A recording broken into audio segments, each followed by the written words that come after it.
నేను BRTU auto union state working president.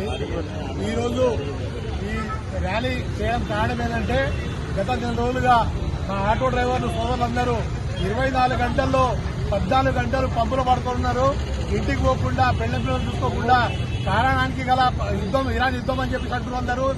Central government ఏమంటుందంటే stock ఉంది పంపిస్తున్నామంటారు.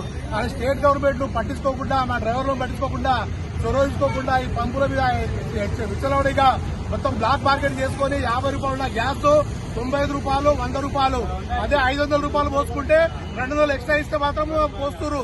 అలాంటి పంపులు వెంబడే సీజ్ చేయాలి. దీన్ని తక్షణమే నిలిపియాలి. మా డ్రైవర్లు కంపల్సరిగా న్యాయం చేయాలి మీరు. ఎందుకంటే రేవంత్ రెడ్డి గారు మీరు వచ్చిన తర్వాత మా డ్రైవర్లు మొత్తం రోడ్డు పాలయ్యారు. ఆల్రెడీ ఇప్పటికే 200 మంది దాదాపు చనిపోయారు.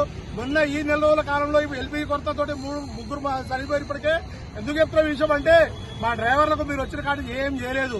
మా డ్రైవర్లు మొత్తం రోడ్డు మీద వేసారు. మా డ్రైవింగ్ లైసెన్స్ కూడా తీసి పాటేసారు.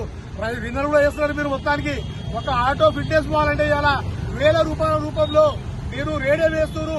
మీ యొక్క పొత్తులుగా ఉన్న వాళ్ళకు కాంట్రాక్ట్ ఇచ్చుకొని రేడియో వేసుకొని మా డ్రైవర్లు మొత్తం ఇబ్బంది పెడుతున్నారు. రాబోయే రోజుల్లో మా ఆటో డ్రైవర్లు 6,70,000 మంది ఆటో డ్రైవర్లు కుటుంబాలు 24 లక్షల మంది కుటుంబాలు రేపు రాబోయే రోజులని ఖచ్చితంగా బుద్ధి చెప్తాం సార్. మాకు కంపల్సరీ మాకు అనుకూలంగా మా డ్రైవర్లకు ఎల్పీజీ కొరత అట్లాంటి ప్రాబ్లం లేకుండా చూడాలని చెప్పేసి విజ్ఞప్తి కోరుతున్నాం.